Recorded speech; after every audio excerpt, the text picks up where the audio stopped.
1994. Our family were distributors, just like you.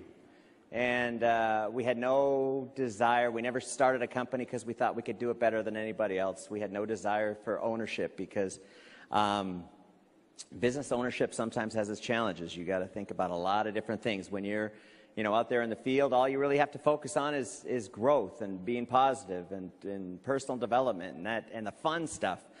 Leave inventory control and product authorization and legal stuff to the corporate. And that's what we were doing. And our life was going well. At the high point, our family, between my two sisters, my parents, myself, and my brother, together as distributors, we were earning $350,000 a month in income. And we were selling a black liquid health tonic called KM. And it was not a dessert topping. The reason VeMMA tastes good is because I said I will not spend the rest of my career with something that tastes like motor oil. So, everything happens for a reason. So 1994 rolls around. In February, I remember working up in Salt Lake City on a video because corporate could not market their way out of a paper bag. And so I was working on a video and I got a phone call. Your mother has a brain tumor. And for the first time, I was scared.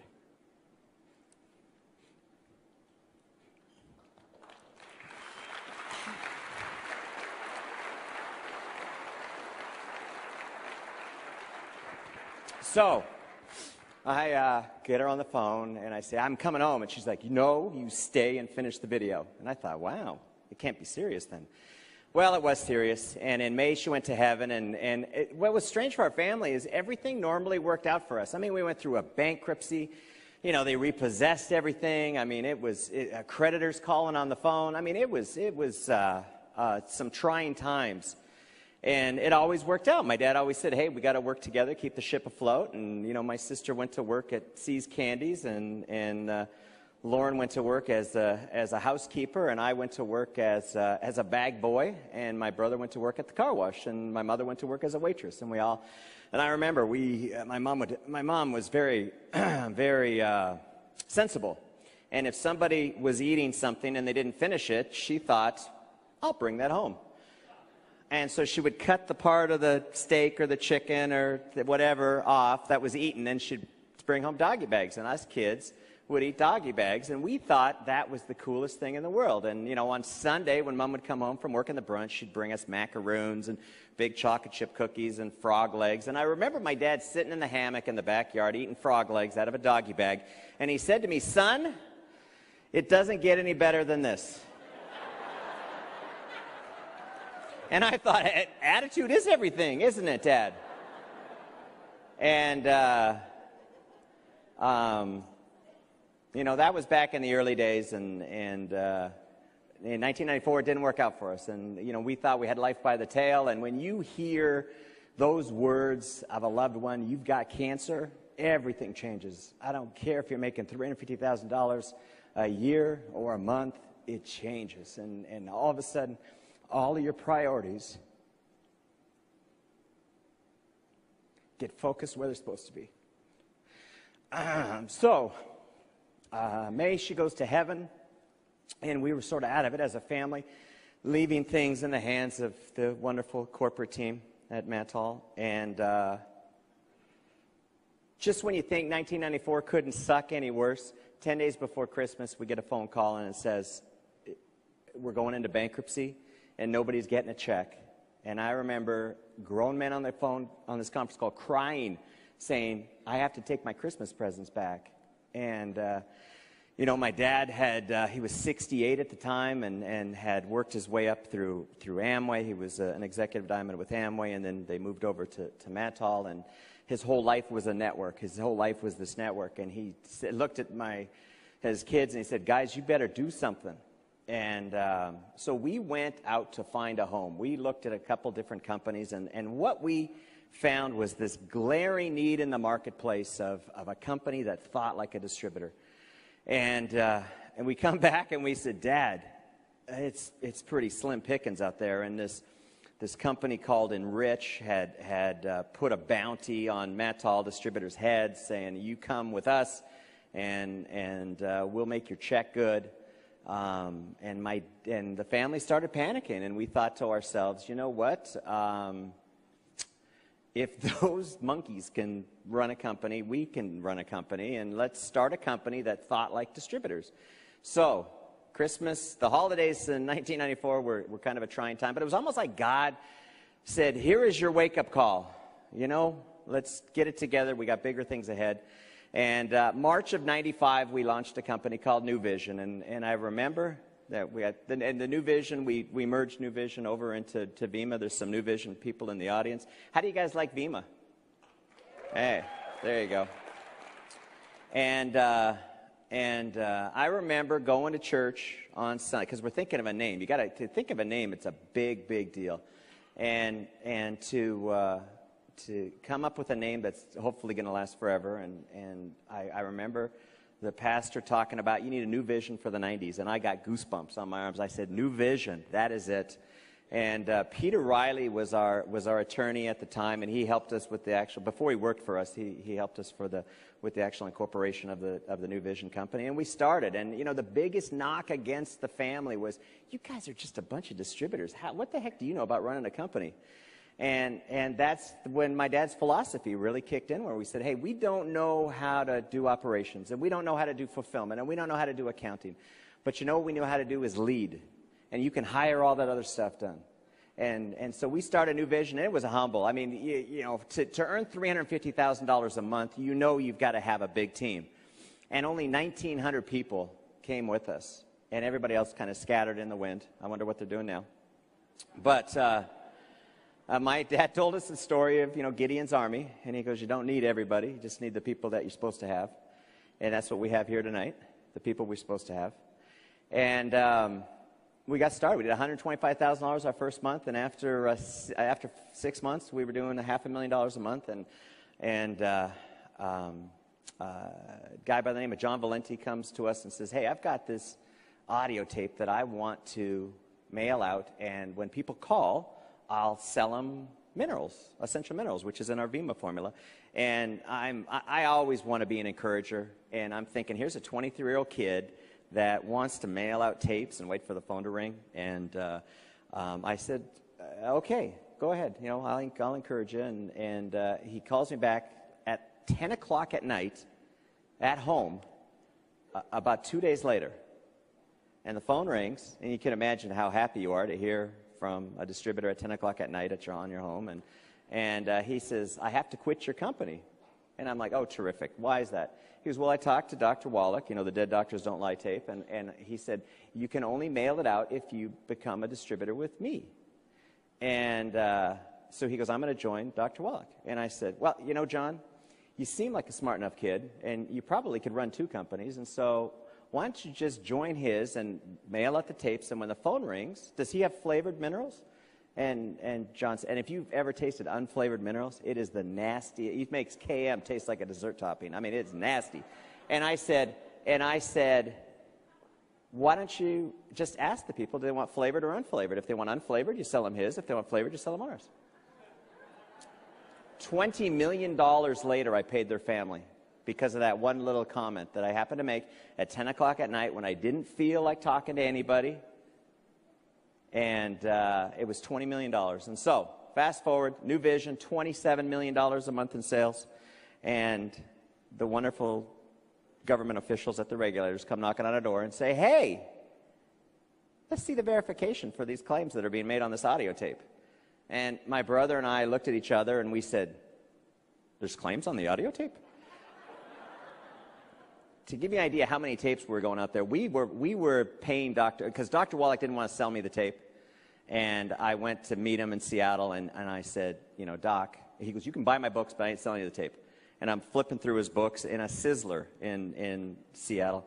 And I said, Doc, you know, a lot of the stuff in your books are the same stuff you talk about on your tape. And he says, what's your point? I go, it's kind of like a book on tape. I didn't think about it that way. 25 cents a tape. I'll sell it to you. And I said, fine. We were paying him $80,000 and $85,000 a month for these tapes in royalties. And $27 million a month, the regulators come say, you can't say this, and you can't say that, and you can't say this, and you can't say that, and you can't say this. And the great news about it is they never fined us. We, didn't have any of those kind of challenges. But, we just pleaded mea culpa, and we made the changes. And all of a sudden, because we didn't breed any leadership, it was just all mail out a tape and wait for the phone to ring. We didn't have anything like auto delivery. We hadn't invented that yet. And all of a sudden, sales started dropping. And so we started trying different things. And finally, sales got down to $1.9 million. And I'm thinking a month from $27 million. Does anybody have a calculator? Leaders flinging and flying. Hey, you're nice, but I'm out of here. And in the meantime, my father had died from a heart attack. Just one tragedy after another. And you want to take that. Those two things that happen to you, and you want to have. My dad always said everything happens for a reason, and there's something positive. There's a seed of equivalent or greater benefit in anything that happens, and so we wanted to be able to find something great, and so I come up with this, and I didn't come up with the concept of VeMMA. Can you believe it? A guy by the name of Dan Putnam came to me. He was a New Vision guy, just started. He goes, "Hey, I got this idea. I want to start a binary company and sell essential minerals and mangosteen plus, and on their first order through a binary, and then put them into the unilevel on the New Vision side." And I went, "Hey, I'm an encourager. Hey, that's good. Just go ahead. You place an order, I'll ship it." Next day air at 1.9 million. I mean, bring them. I'm looking for the orders here. And he goes away and he comes back. He says, "I can't afford to do the programming and all that kind of stuff." So the idea died. But a guy by the name of Dave Rasmussen said. He didn't say it. He bugged the crap out of me like every 2 weeks, every 3 weeks. He's coming in my office. "Dude, you should really do this. I mean, this is a really good idea." So after, I don't know, Dave, what, a month, 2 months? How long did I wait? 9 months. 9 months of him. Just every, 2 weeks, 3 weeks? It was relenting. He was relenting. Dave should be telling this story. And comes in, and I finally say, "You know what? I guess I had forgotten how much work it takes to start a company." And I said, "You know what? We're going to do this, and it's going to be called," get a load of this, "One Focus Marketing." It's catchy. Doesn't it roll off the tongue? Welcome tonight to the One Focus Marketing event. So Peter Riley says, "Dude, that name sucks." And Peter Riley came up with the name VeMMA. He took all of the letters, and it was like Scrabble, and he was making the words out and all this kind. And Peter Riley actually came up with the name VeMMA.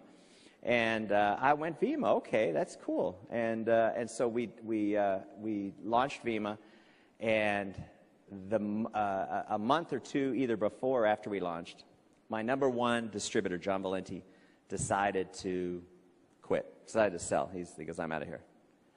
And I'm like, wow, how do you spin that? If VeMMA's so wonderful concept, you're number one guy, you paid his family $20 million to, he's out? That's not marketing brochure copy. I mean, that's just a tough thing to explain. My brother, everybody's asking me, "How come your brother's not a part of this?" My brother decided that he wanted to sell out. We are family owned and operated. I own 75% of the company. My sisters own 25% of the company. And hope you guys are okay with that. And so we rolled up all our quarters, and we decided to pay my brother off, and he decided to go in a different direction.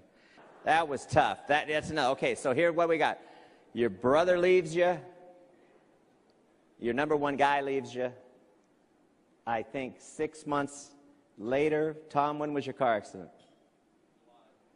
All right. So we launched in November of 2004, and 7 months later, our number one guy almost dies in a car accident.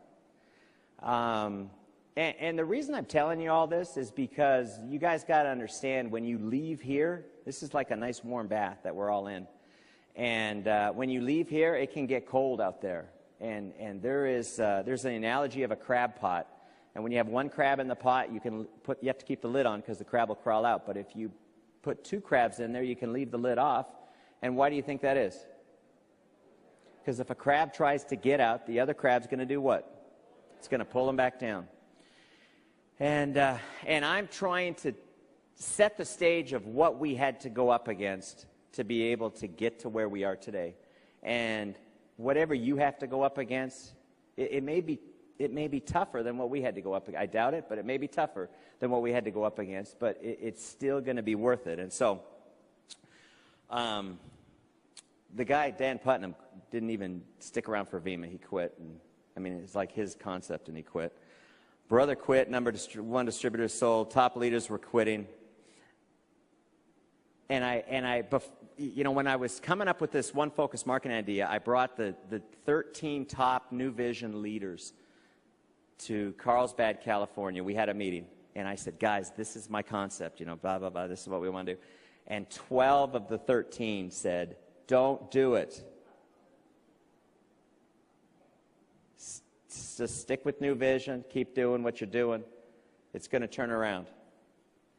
And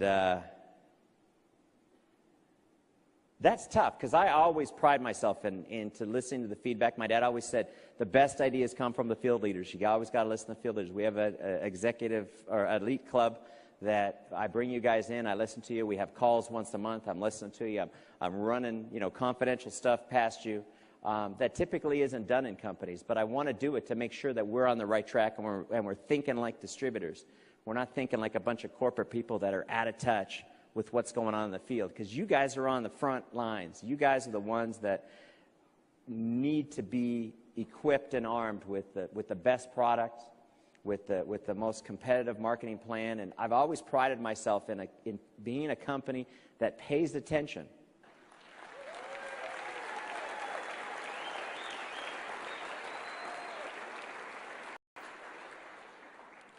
So we got started with this little VeMMA concept, and it was cute. We had a green bottle and we had a purple bottle, and you mix them together. And we had that because in New Vision we had a green bottle and essential minerals in one bottle, and we had mangosteen plus in the other bottle. And I went to a meeting once, and we had a little tote thing that carried it with it, a little shot glass. And I went to a meeting once, and one of the brand partners said, "Why don't you mix them for us?" Could do that, I guess. I could have made up some BS story about, well, when you mix them, they synergistically combine and create a formulation that's 4 times more powerful if they're kept separately. But it made sense to me. I thought, people are busy. It's easy to just do it. Why make somebody open one bottle and then open another bottle and then measure it out and all that kind of stuff?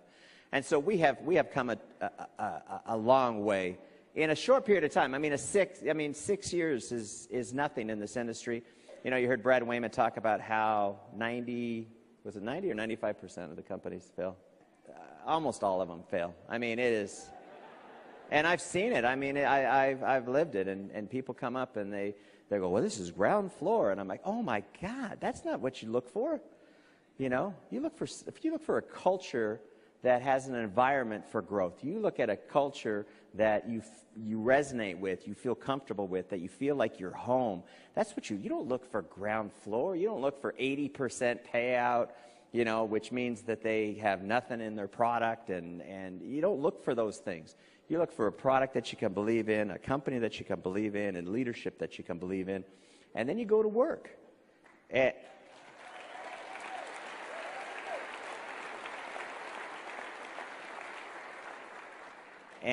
And there's going to be people that are going to pick on you. I remember when I was selling advertising, and I worked Mattall part-time for 6 months, and at 6 months I was making $2,000 a month, and I just hated my job, and I thought I could eat Kraft macaroni and cheese and go full-time. And I remember this guy, Drew, I forget his last name, Drew something or other, when I was leaving, he said to me, "You'll be back begging for your job in 6 months." And I thought, I didn't need that on audio tape back then or CDs, because it was up here in my head. And you tell me something like that, I should give that guy ownership in this company if I knew what his last name was, because I owe so much to that comment that he made. Because you want to talk about a strong why? My why at that time was, I'm not going to let him be right. Because I am going to fight for what I do not want to be in a job the rest of my life. God did not put you on this planet to be a servant to everybody for the rest of your life. He put you on this planet to prosper and thrive. So, our story is, 6 years later, a very happy ending, but it's not the ending, it's just a chapter. And it's a story that has yet to be finished being written. And the great thing about our story is you guys are the authors. You guys are the ones that get to decide how this comes out for you and for all the people that you don't even know yet. I mean, I talk about a pebble in the pond and the ripples go out. The thing that excites me about an event like this is because you guys are fired up and you're determined to make a difference. And there's people you haven't even met yet that are going to thank you, like the people coming across the stage. How grateful they were that somebody took the initiative and somebody overcame the fear to talk to them about this mission that we're on. And you want to know something? You saw people from all over the world come across the stage, and there's people in your neighborhood that are just like this. There's people in your workplace that are hurting physically, they're hurting financially, or somebody. You know, I was talking to John Fina when he came off stage. He goes, you know, I heard those stories, and I've got 2 people in my family that have those same 2 health challenges, and I got to go talk to them right now. And that's the way this business works. This business is grown organically. We're not launching a big Madison Avenue advertising campaign. You know, we just count on you guys to get excited about what you have in your hands and do something, because this business can transform your life forever and your children's life and their children's life. You know, I was doing an interview once and they go, so what's your exit plan? I guess in corporate, you know, I'm not a real corporate guy. I hire guys that are real corporate guys. I'm a field guy. And they go, so what's your exit plan? And I guess that's, you know, corporate speak for how the hell are you getting out of this thing that you started here. And I said, I have, it's a detailed exit plan. It entails 4 kids that are going to get up and I'm going to raise them upright and teach them about being entrepreneurs and teaching them about dealing with people and teaching about dreaming and get them to run this company. And that's my exit plan. And it might take me 20 years or 30 years to get to that point, but you'll never really get rid of me because I'll always be hanging around, especially with desserts like they had tonight. Holy smokes. Dr. Oz can poke my omentum all he wants, man. I'm eating that. That chocolate piece of paradise. But that's our story. And I wanted to tell you, and I'm sorry I went a little bit over, but I wanted to tell you that when you see us up here, when you see our family up here, we fought like hell to be up here.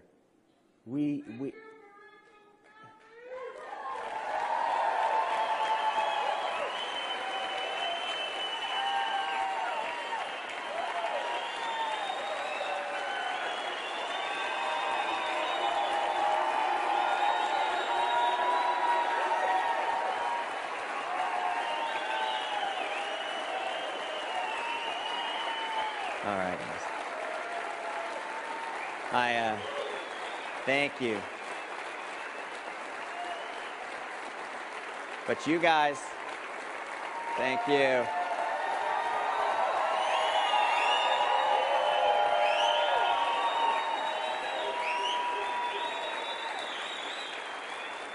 But you guys, thank you.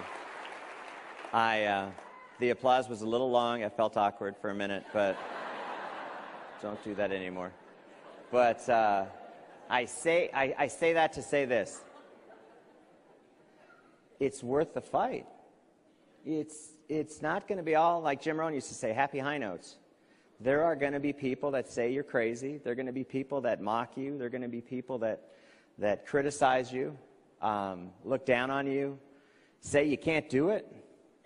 But I want you to use that as fuel for your passion, that you guys need to doubt your doubts before you doubt your beliefs. And the reason these events are so important is because we take your belief level to a whole new level. How many people have a whole new level of belief in what we're doing here?